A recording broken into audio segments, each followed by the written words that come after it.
गठबंधन होने के बाद लोकसभा चुनाव के समय में भी हमारे साथ चीटिंग किया गया था। जो सीट हमें नहीं चाहिए था वो भी सीट उन्होंने दिया। यहाँ तक बात हो चुका था कि मुझे दरभंगा लोकसभा में लड़ना था, लेकिन तैयारी कराने के बाद लास्ट मोमेंट पे हमें खगड़िया भेज दिया गया। हम चुप रह गए। हमें मधुबनी का सीट नहीं चाहिए था, जबरदस्ती उन्होंने सीट दिया और अपना कैंडिडेट दिया, जबकि हमारा कैंडिडेट कोई और था और उन्होंने इच्छा रखा कि इनको दिया जाए। हमने सहमति दे दिया, उनको हमने चुनाव लड़ाया। हम मुजफ्फरपुर नहीं लेना चाह रहे थे, जबरदस्ती उन्होंने हमें सीट देने का काम किया।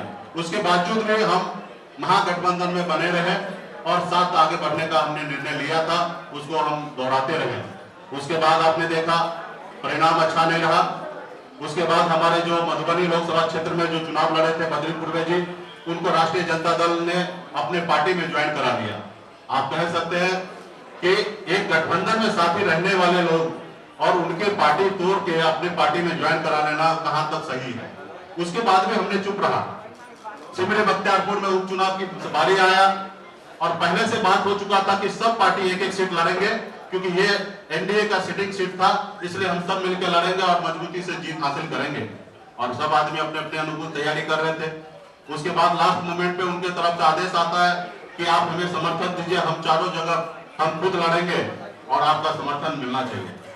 हमने कहा ये तो गलत है।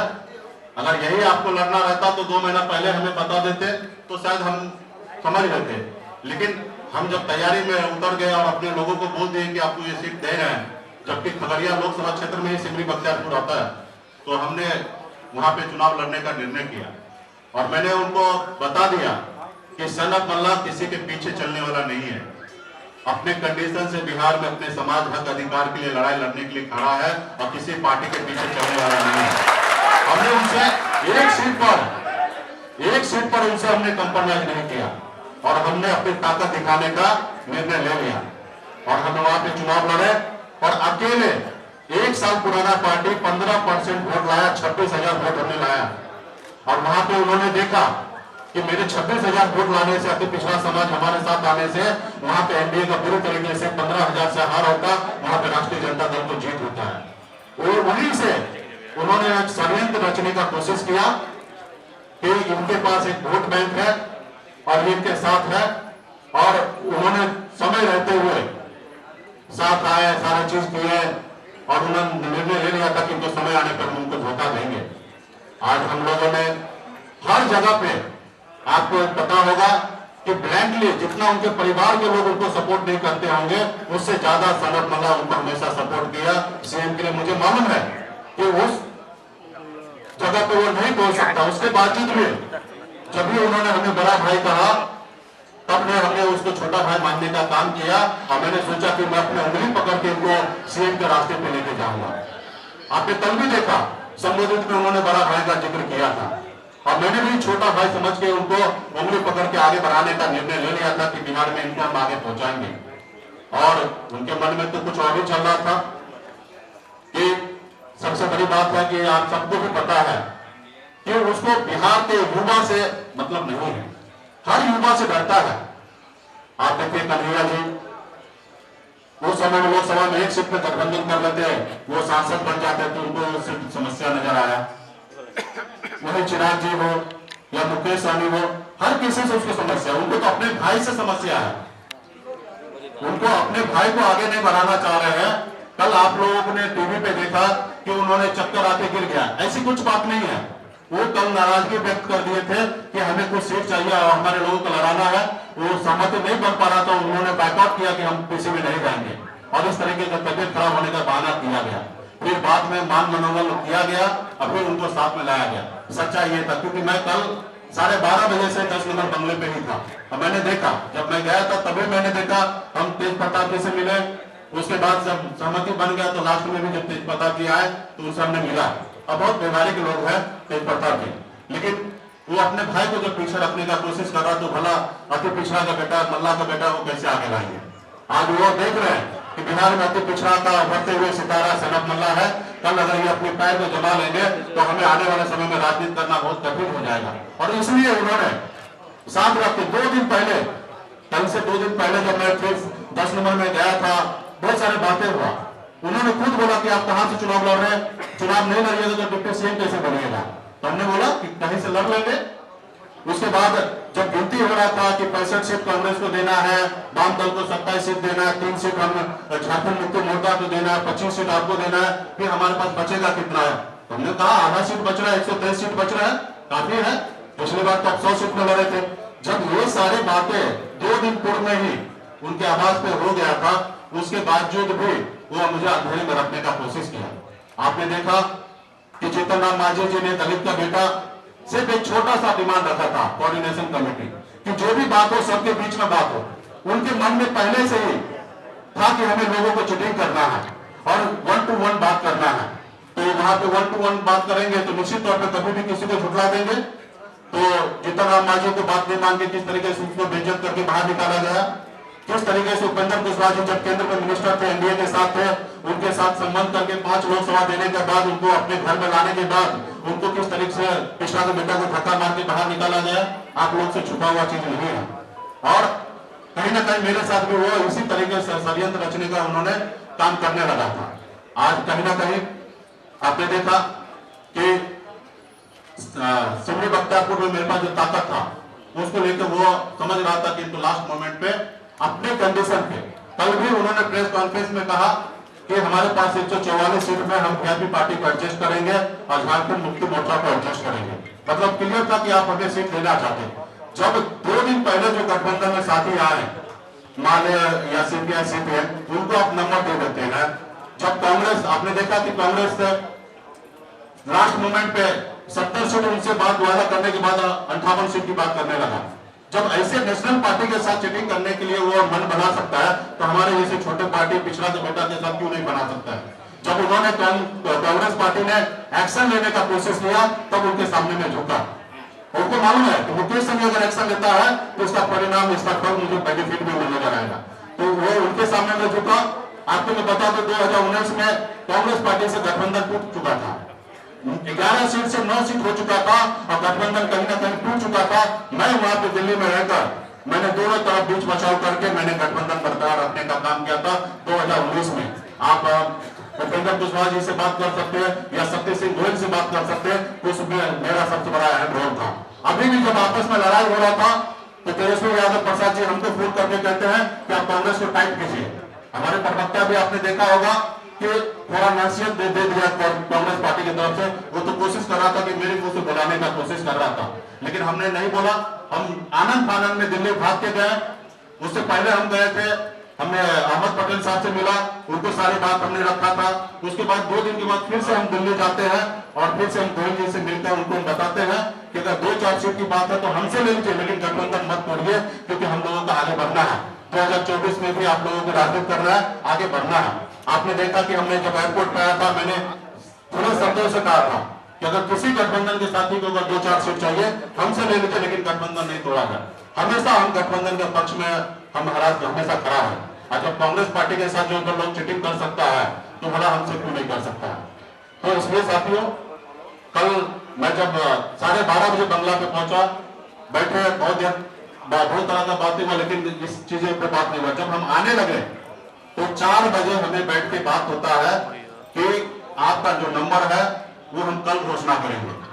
मतलब भैया, जब सबका नंबर घोषणा कर रहा है, जब बात हो चुका है 25 सीट और डिप्टी सीएम, तो घोषणा करने में आपत्ति किस बात का? नहीं, कुछ समस्या है, 1-2 सीट का एडजस्टमेंट है, कल कर लेंगे। तो बोला ठीक है, चलो कल की बात है तो संभाल लेंगे। फिर बोला डिप्टी सीएम घोषणा कर दीजिए, तो उन्होंने भी बोला कि दोनों एक साथ में कर लेंगे। तो मेरे मन में शंका वहीं पे उत्पन्न हो गया, लेकिन मैंने उनके साथ आने का निर्णय लिया कि नहीं, चलते हैं, कल देख लेंगे, 1 रोज के बाद हो जाएगा, कर लेंगे। जब यहाँ पे बैठने के बाद जब उन्होंने संबोधित में सारी चीजें बात रखा और फिर उन्होंने 2-3 दिन का समय ले लिया, तो मुझे लग गया कि वो निश्चित तौर पे सारे रास्ता बंद करके और बाद में हमें बाहर निकालना चाहता है या अपने कंडीशन पे राजनीति करवाना चाहता है। तो हमने तभी का तभी हमने निर्णय लिया, क्योंकि मैंने संघर्ष करना सीखा है, आगे भी संघर्ष करते रहूंगा। और बिहार में अति पिछड़ा, दलित, अल्पसंख्यक, तमाम हर जाति वर्ग के लोग के लिए मैं लड़ाई लड़ना चाहता हूँ।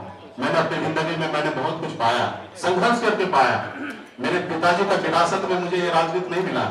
मैंने मेरे खानदान का पहला ऐसा व्यक्ति हूँ कि मैं राजनीति में आया हूँ और मैंने जन के मैं आज बिहार में राजनीति कर रहा हूं और समाज के लिए लड़ाई लड़ रहा हूं, अपने स्वार्थ के लिए राजनीति नहीं करता हूं। आप सबको अगर पता होगा कि 2015 से मैं बिहार की राजनीति में हमेशा किंग मेकर बनकर मैंने लोगों के लिए काम किया। मैं जब चाहता अपने लिए राजनीतिक पावर और शक्ति हम प्राप्त करके आज मैं अलग जिंदगी जीता हूं। मैं अगर मुझे अपने लिए जिंदगी जीना रहता तो मुंबई का ऐशोआराम जिंदगी छोड़कर मैं बिहार क्यों आता। मैंने अपने ऐशोआराम की जिंदगी छोड़कर बिहार आया क्योंकि मुझे तकलीफ है कि हमारे लोग जो है खासकर पिछड़ा समाज के लोग वो काफी तकलीफ में गुजर रहा है और बिहार में एक विजन वाला व्यक्ति चाहिए जो आगे बढ़ सके। आज हमने 1 रुपया से 100 रुपया कैसे बनाया जाता है वो मैंने मुंबई में सीखा है। बिहार में भी मैंने सोचा कि बिहार के लिए मैं तमाम युवा साथी के लिए हर किसी हर जाति धर्म के लिए मैं काम करूं और कहीं ना कहीं साथी लोगों ने पीठ में खंजर भोंकने का काम कर रहा है। और आपने देखा कि कल किस तरीके से उन्होंने 3 दिन का समय लिया और फिर हमने वहां से ये करने का कोशिश किया और अलग अलग तरह से बातें कर रहा है कि प्लानिंग अगर ऐसी रहता तो हम आपके साथ क्यों। मैं तो आपको मुंह पे सेलो टैप तो नहीं चिपका दिया था नंबर बोलने से, आपने नंबर को छुपाया, आपने डिप्टी सीएम को छुपाया। जो 4 दिन पहले गठबंधन में आया आप उनको 4 दे रहे हैं या 8 दे रहे हैं या 19 दे रहे हैं, आप उनके बारे में बात कर रहे हैं लेकिन वीआईपी के लिए क्यों नहीं बात कर रहे। आपको वो नंबर को डिक्लेयर करने में क्या समस्या था। कहीं ना कहीं आपके मन में शंका था कि हमें इनको लास्ट मोमेंट पे इनके साथ हमें चीटिंग करना है। तो जो व्यक्ति अपने परिवार को नहीं हो सकता है वो बिहार का युवा को क्या हो सकता है। कल एक लाइन उन्होंने कहा कि मैं ठेठ बिहारी हूं, मैं जो करता हूं वो करूंगा और मेरा डीएनए भी बहुत साफ सुथरा है। आप बताइए इसमें कहीं पे डीएनए झड़क रहा है कि कितना साफ सुथरा है। दूसरे से डीएनए का हिसाब तो ले रहे हैं लेकिन अपना क्या। जब आप अपने भाई को नहीं हो सकते तो दूसरे का क्या होंगे। आपका बड़ा भाई है जिसको 5 देना चाहिए उसको 2-2 टिकट पे आप उनको मोहताज कर देते हैं। यह ऐसी राजनीति होता है। आप कहीं ना कहीं उनको बिहार के किसी युवा से मतलब नहीं है। आज कहीं ना कहीं देखिए आज मुझे पता चला कि कांग्रेस को 70 सीट नाम के साथ उन्होंने दे दिया। सीपीआई माले और सीपीएम को नाम के साथ उनको सीट दे दिया। मुझे नाम पे भी चर्चा नहीं हुआ। एक तो संख्या तो दूर की बात है और खुद उनके जो सिटिंग सीट है उनको ग्रीन सिग्नल दे दिया गया। और आप तो देख ही रहे हैं डिस्को मार में किस तरीके से लेन देन चल रहा है। नीचे में गाड़ी में करोड़ों रुपया पकड़ाया जा रहा है। आप सब तो देख रहे हैं किस तरीके से बिहार में खेल हो रहा है। सारे सीट पे लोगों को एडजस्टमेंट किया जा रहा है। हमसे बात भी नहीं। आज मुझे पता चला कि सबके लिस्ट जारी हो रहा है। हमारे तो नंबर पे बात होना था उसके बाद लिस्ट पे जारी बात होना था और लास्ट मोमेंट आ चुका है। पहला चरण का 8 तारीख तक नॉमिनेशन है। आज हम 4 तारीख तक बैठे। अभी तक हमारे पास ये भी नहीं पता कि हम किस क्षेत्र में किसको लड़ाना चाहेंगे।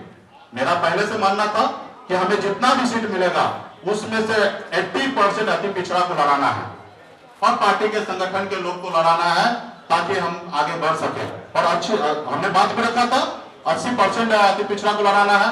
हमने ये भी कह दिया कि अगर आपके पार्टी में अगर कोई निषाद समाज के लोग हैं उनको भी हम एडजस्टमेंट करने के लिए तैयार हैं।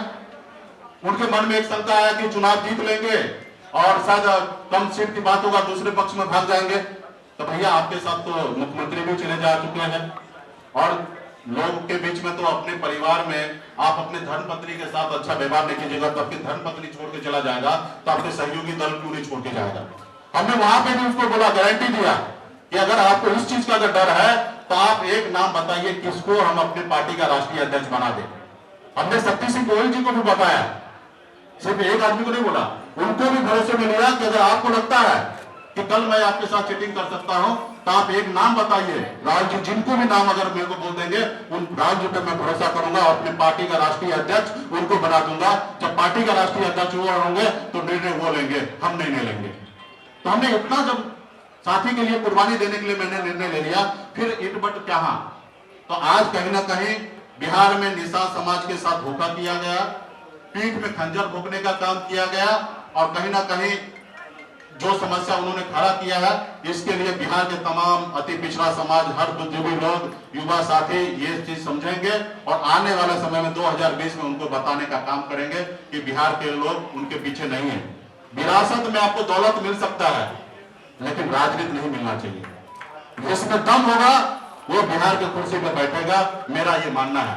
और मैं 2025 में मैं डंके के चोट पे कहूंगा कि जिस युवा में ताकत होगा 2025 में वो बिहार का मुख्यमंत्री बनेगा। मैं तहे दिल से उनको समर्थन करूंगा।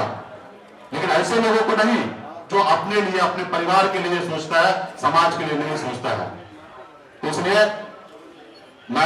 आज मैंने, हम लोग पार्टी के सभी पदाधिकारी से हमने निर्णय लिया है, तमाम पॉलिटिकल पार्टी के लोग संपर्क में है और एक बड़ी मोर्चा बनाने की बात हो रहा है। हम मानते हैं कि एक बड़ा मोर्चा होगा तो निश्चित तौर पे हम वहां पे काम कर सकते हैं। नहीं तो हमने निर्णय ले चुका है कि 243 सीट पर वीआईपी पार्टी अपने दम पर अकेले चुनाव लड़ने के मैदान में है। जहां पे अति पिछड़ा समाज रूलिंग पार्टी से चुनाव लड़ेगा, वहां पे हम अपने कैंडिडेट को नहीं देंगे। बाकी 243 सीट पर हम बिहार में वीआईपी पार्टी चुनाव लड़ने के लिए तैयार है। अभी तक हमारे पहला चरण का 50 से अधिक नामों का चयन हो चुका है। कुछ नाम को हम अभी बाकी रखे हैं और वो शाम तक हमारा सूची जारी हो जाएगा। और गठबंधन में जो भी लोग हमसे बात कर रहे हैं और बेहतर बिहार को विकल्प देने के लिए बात कर रहे हैं, अगर ऐसी कुछ बात होगा तो हम समझौता कर सकते हैं। नहीं तो वरना कल सुबह में आपको पहला चरण का 71 विधानसभा के लिए प्रत्याशी कौन होंगे, उनका नाम का सूची कल सुबह 11 बजे हम प्रेस कॉन्फ्रेंस के जरिए या मीडिया के द्वारा हम नाम को लॉन्च कर देंगे कल 11 बजे तक। इसमें कोई टाइम नहीं लगेगा, क्योंकि आपने देखा हम 1 घंटे में डिसीजन लिए। हमें ये नहीं बोला कि गठबंधन से आपको बाहर निकाल दें, ये नहीं कहा कि हम गठबंधन में सीट नहीं देना चाहते हैं, लेकिन हमने सामने वाले को चालाकी देखा और हम 1 घंटे में 4:20 में हमसे बात होता है और 4:40 में हम 10 नंबर बंगला से निकलते हैं और शायद 5:कुछ पे हम डिसीजन ले लेते हैं कि गठबंधन में नहीं रहना है। तो ये मेरा हमेशा खूबी रहा। जब भी बिहार में हमने काम किया कभी किसी से समझौता नहीं किया। जब भी मेरे साथ जिसने भी चीटिंग किया होगा उनके साथ थोड़ा मजबूती से हमने अपनी ताकत का एहसास करा है। जब हम हर लड़ाई को लड़ सकते हैं। आपने देखा कि गांधी मैदान में किस तरीके से हमारे समर्थक की अपनी ताकत है। हमारे पास 15% वोट बैंक है। 1 साल पुराना पार्टी नहीं है, लेकिन 15% हमने उपचुनाव में वोट लाने का काम किया। और वहीं से उन्होंने देखा कि लास्ट मोमेंट पे छोड़ देंगे, ये बहुत गुस्से वाले हैं, हर तरह का व्यवस्था इनके पास है, 243 जगह चुनाव लड़ने का निर्णय ले लेंगे और मैक्सिमम जगह महागठबंधन अति पिछड़ा का वोट काटेंगे और एनडीए का नुकसान होगा और हमारे महागठबंधन जीत होगा। और उन्होंने सोचा कि इनको हम लास्ट मोमेंट पे टक्कर देंगे या अपने कंडीशन पे बात करेंगे। तो इसलिए हमने ये सारे निर्णय ले लिया है और कल तक मैं सारे चीजों को स्पष्ट कर दूंगा। और नाम पे तो मेरा काम चालू हो चुका है और अभी बहुत सारे साथी हैं, बहुत सारे लोग फोन कर रहे हैं कि हम लोग बैठ के एक साथ राजनीति किया जा सकता है। तो हम चाहेंगे कि एक बड़ा रणनीति के साथ काम किया जाए। नहीं तो हम 1-2 पार्टी के साथ गठबंधन नहीं करेंगे, हम अपने दम पे अकेले लड़ेंगे। और हम बिहार में निश्चित तौर पे मेरा मानना है कि जिस हिसाब से बिहार में बन चुका है ट्रायंगल चौंगल, मतलब अलग अलग कैंडिडेट हो रहा है। एक विधानसभा में 5-6 रनिंग कैंडिडेट होगा। मुझे लगता है कि 35,000 40,000 जो वोट ले आएगा उनकी जीत हो जाएगा। और 25,000 वोट मेरे पास हर विधानसभा 25 से 30,000 है और हम अच्छे कैंडिडेट को सिलेक्शन कर रहे हैं। जहां पे 10,000 5,000 उनके पास पर्सनल वोट होगा, निश्चित तौर पर मेरा मानना है कि हमारे बड़े संख्या में बिहार में कैंडिडेट जीत के आएंगे और निश्चित तौर पर मेरे बगैर किसी का सरकार नहीं बनेंगे। ये हम लोगों का मानना है और इसके लिए हम लोग आने वाले समय में काम करेंगे।